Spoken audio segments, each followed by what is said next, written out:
पिता की दूसरी पत्नी से नाराज कुलदीप एक साइको किलर बन गया और बरेली में 9 महिलाओं की हत्या कर डाली। जाने इस खौफनाक घटना की पूरी कहानी।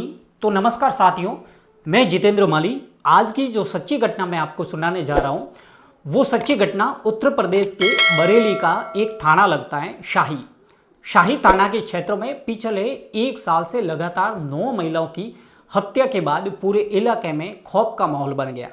महिलाएं घर से बाहर निकलने में भी डरने लगी। मगर 9 अगस्त 2024 यानी कल हत्यारे की गिरफ्तारी के बाद शायद इस खौफ का अंत हो गया।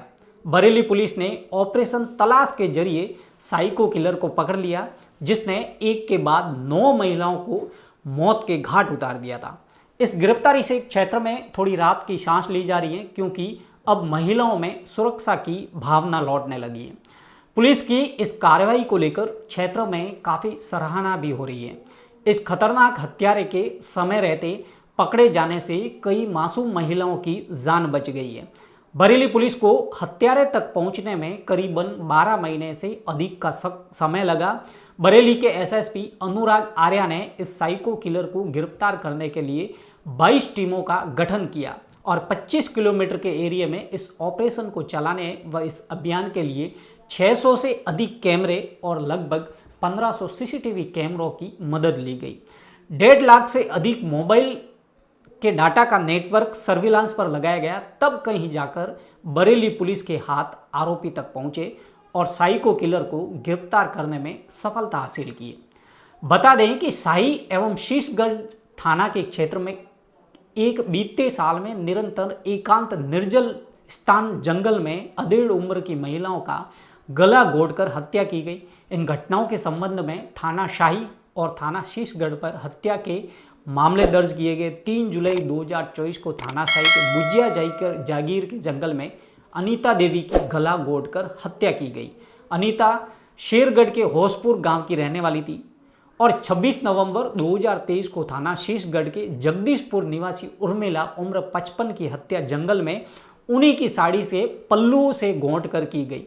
20 जनवरी 2023 को थाना साई के खरसैनी की रहने वाली दुलारा देवी की हत्या साड़ी के उसी के पल्लू से घोंटकर खेत में कर दी गई। 31 अक्टूबर 2023 को थाना शीशगढ़ में लखीमपुर निवासी महमूदन 65 की जंगल में उन्हीं की चुनरी से गला घोंटकर हत्या कर दी गई। 17 जून 2023 को थाना शाही में कुलचा की रहने वाली धनवंती उम्र 43 की हत्या कर दी गई। धनवंती कस्बा शाही से दवा लेकर घर लौट रही थी। वहीं 1 जुलाई 2023 को थाना शाही में धनेटा फाटक से शीशगढ़ रोड पर प्रेमवती 55 उन्हीं की साड़ी से पल्लू से गला घोंटकर हत्या कर दी गई। वहीं ये सभी मामलों में हत्या गला घोंटकर की गई थी, मगर किसी भी मामले में लूट रेप ऐसी कोई घटना सामने नहीं आई। पुलिस परेशान थी, कोई पहलू हाथ नहीं लग रहा था। तभी वरिष्ठ पुलिस अधीक्षक के कैंप कार्यालय पर एक वॉर रूम की स्थापना भी की गई। इस अभियान को ऑपरेशन तलाश का नाम दिया गया। जिले के पुलिस कर्मियों को छांटकर कुल 22 टीमों का गठन किया गया, जिनको इस घटना के अनावरण में लाया गया। अनावरण के प्रयास के क्रम में लगभग 25 किलोमीटर के एरिया को व्यास मानकर इस समस्त क्षेत्र में लगभग 1500 सीसीटीवी कैमरों के फुटेज का अवलोकन किया गया। 600 नए सीसीटीवी कैमरे इस समस्त क्षेत्र में स्थापित किए गए। इस घटना में आरोपी को पकड़ने में वर्दी और सादा वस्त्रों में पुलिस कर्मियों को भी लगाया गया। साथ ही इन पुलिसकर्मियों ने लोगों को सतर्क रहने के भी निर्देश दिए। घटना के तरीके और मोटो ना मिलने से धीरे धीरे पुलिस को यकीन हो गया कि इसके पीछे कोई साइको किलर का हाथ है, जिसको समझने के लिए एक टीम महाराष्ट्र भेजी गई, क्योंकि वहां पर इस प्रकार की घटनाओं का अनावरण पुलिस ने किया था। लगभग 1.5 लाख मोबाइल नंबरों का डाटा लेकर सर्विलांस टीम द्वारा उनका घटना के संबंध में परीक्षण भी किया गया। आसपास के गांव की वोटर सूची प्राप्त कर ऐसे व्यक्तियों को चिन्हित कर उनकी निगरानी की गई, जिनके व्यक्तिगत जीवन में किसी भी कारण से उथल पुथल थी। अब मामले को लेकर क्लिनिकल साइकोलॉजी विशेषज्ञ से भी परामर्श ली गई। इस प्रकार की हिंसक मनोवृत्ति रखने वाले अपराधी के कार्य करने के तरीके को समझने का प्रयास किया गया। कई सारी पुलिस की टीमों को, जिनमें महिलाएं और पुलिसकर्मी भी शामिल थे, उन्हें डिकोय के रूप में लगाया गया। बॉडी वॉर्न कैमरा और हिडन कैमरा के साथ भी पुलिसकर्मियों को तैनात किया गया। इसके अतिरिक्त इन समस्त घटनाओं में थाना शाही को केंद्र मानकर उसकी आसपास घटना स्थल को गूगल मैप पर प्लांट कर योजना तैयार कर उसके अनुरूप टीमों को योजनाबद्ध तरीके से कार्य करने के लिए तैनात किया गया। सब कवायदों का नतीजा निकला भी जब पुलिस को मुखबिर की सूचना मिली कि बता दें कि पुलिस ने आरोपी को आखिरकार गिरफ्तार कर ही लिया। आरोपी की पहचान होती है कुलदीप, उम्र 35 साल के रूप में। बता दें कि सूचना और पूर्व में तैयार किए गए स्केच और उपलब्ध वीडियोग्राफी की सहायता से पहचान कर आरोपी को गिरफ्तार किया गया। अब पुलिस दावा कर रही है कि आरोपी ने पूछताछ में इन सभी सनसनीखेज घटनाओं का जिक्र किया है और घटनाओं को करना स्वीकार किया है। आरोपी कुलदीप से विस्तृत पूछताछ में यह बताया गया कि वह मूल रूप से ग्राम बाकरगंज थाना नवाबगंज क्षेत्र का निवासी है। उसकी 2 सगी बहनें, सगी मां की मृत्यु हो चुकी है। उसके पिता बाबूराम ने उसकी मां के जीवित रहते समय ही एक अन्य महिला से भी विवाह कर दिया था। आरोपी का पिता बाबूराम अक्सर अपनी पहली पत्नी के साथ उसकी दूसरी पत्नी के कहने पर मारपीट करता था। अब इन सभी कारणों से आरोपी के मन में उसकी सौतेली मां के प्रति विद्वेष पैदा हो गया। इसलिए वह अपनी सौतेली मां की उम्र की 45 से 50 साल की महिलाओं को अपना शिकार बनाने लगा। आरोपी ने पुलिस को पूछताछ में बताया कि उसकी शादी साल 2014 में हुई थी।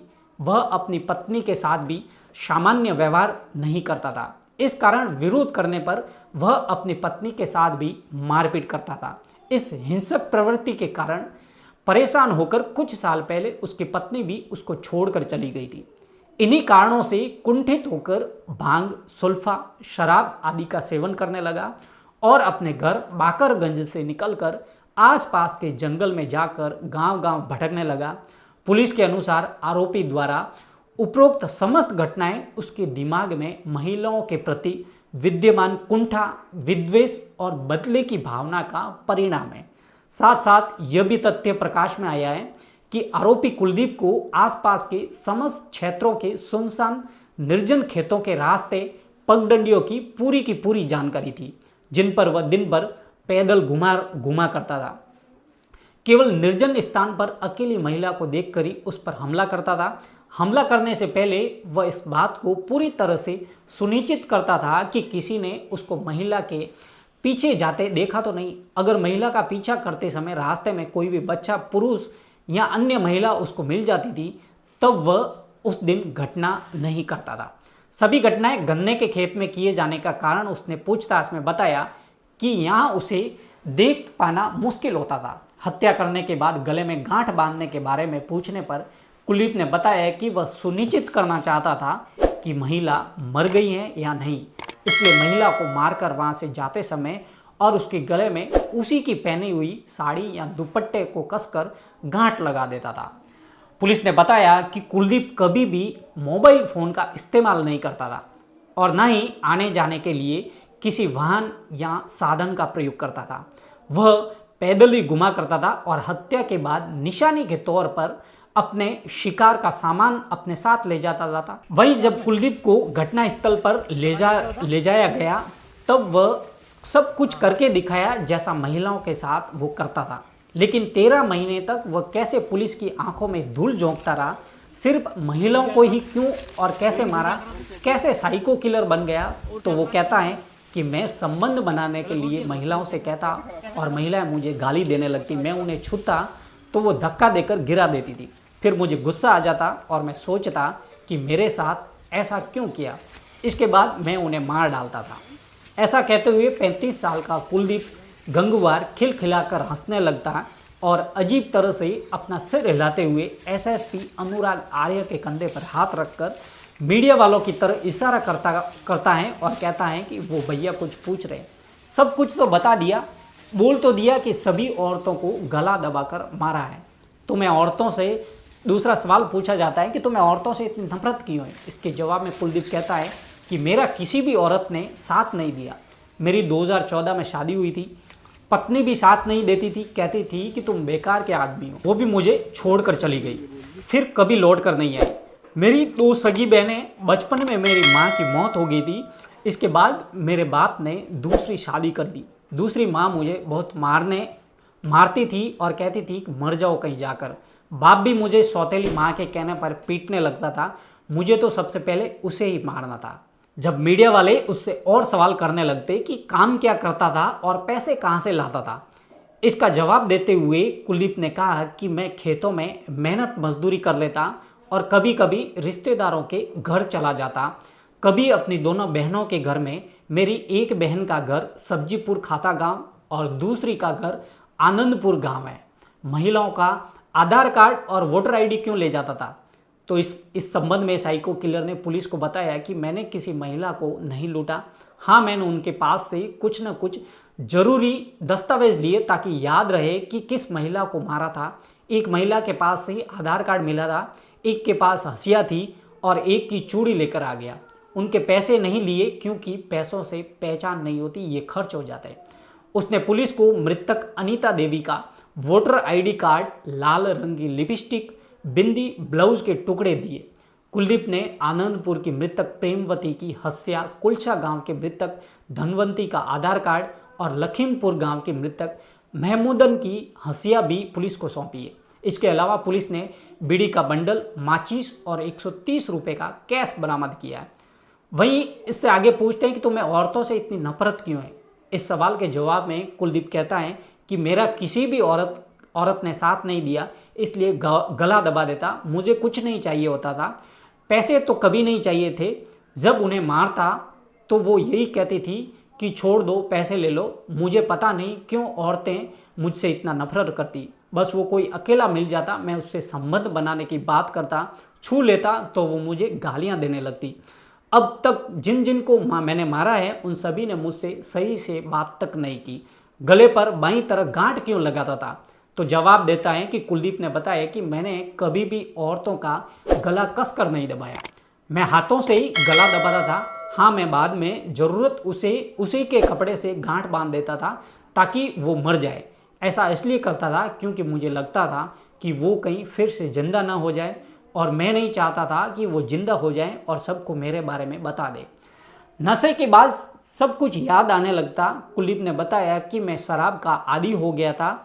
इसके बाद भांग खाने लगा, गांजा पीने लगा। जब मैं नशा कर लेता तब मुझे पुरानी सारी बातें याद आने लगती थी।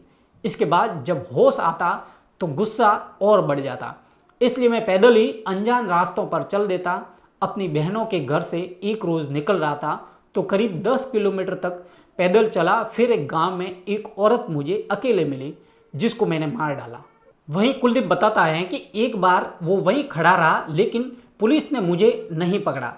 कुलदीप ने बताया कि मैंने कभी भी पुलिस की आंखों में धूल नहीं झोंकी। मैं तो कई बार हत्या के बाद उसी गांव में रुका रहा, कई बार तो पुलिस वालों के बीच भी पहुंच जाता लेकिन कोई मुझे पकड़ता नहीं था।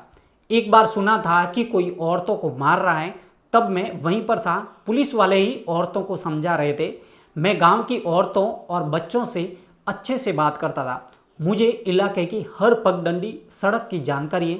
मैं कभी भी मोबाइल इस्तेमाल नहीं करता था। पैदल चलता हूँ। जब किसी महिला को मारने के लिए निकलता तो पहले निश्चित कर लेता कि किसी ने मुझे उस महिला के पीछे जाते हुए देखा तो नहीं है।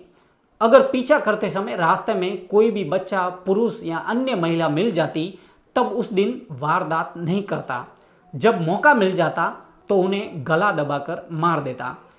वही बताता है कि चाय की दुकान पर मर्डर की कहानी सुनाते हुए 10 दिन पहले साइको किलर ने बरेली की बुजिया गांव से 3 किलोमीटर दूर चाय की दुकान पर चाय पी और चाय पीते हुए लोगों से कहता है कि बताओ, यह पुलिस है, यह बदमाशों को मारती है, जेल भेजती है, लेकिन आज दिन तक मुझे नहीं पकड़ पाई। मैं महिलाओं के साथ मर्डर करता हूँ, पैदल ही जाता हूँ, मेरे पास कोई हथियार भी नहीं है। बताओ, यह पुलिस है जिस पर लोग उनकी हंसी उड़ाते हैं और बोलते हैं तू महिलाओं को मारेगा, जा जा यहाँ से। 7-8 महिलाओं को मैंने मार दिया। उसके बाद चाय की दुकान पर चाय पी और फिर चला गया। इसका किसी ने ऑडियो वीडियो बनाकर पुलिस को भी सौंपा है। तो किस प्रकार एक साइको किलर पागल बनकर उसी गांव में घूमता था लेकिन पुलिस उसको पकड़ नहीं पाई और वो 1 साल तक मर्डर पर मर्डर करता रहा और लगभग 9 मर्डर करने के बाद आखिरकार पुलिस उसको पकड़ लेती है और आखिरकार ऐसे खौफनाक साजिश का पर्दाफाश होता है। तो फ्रेंड्स, हमारा मकसद किसी की भावनाओं को ठेस पहुंचाना नहीं है, बस आपको जागरूक करना है। और अगर अभी तक आपने मेरे इस चैनल को सब्सक्राइब नहीं किया है तो अभी जाके चैनल को सब्सक्राइब करें और बेल आइकन जरूर प्रेस करें ताकि आने वाली हर वीडियो की अपडेट आप तक पहुंचती रहे। तब तक के लिए सावधान रहें, सतर्क रहें और अपना ख्याल रखें।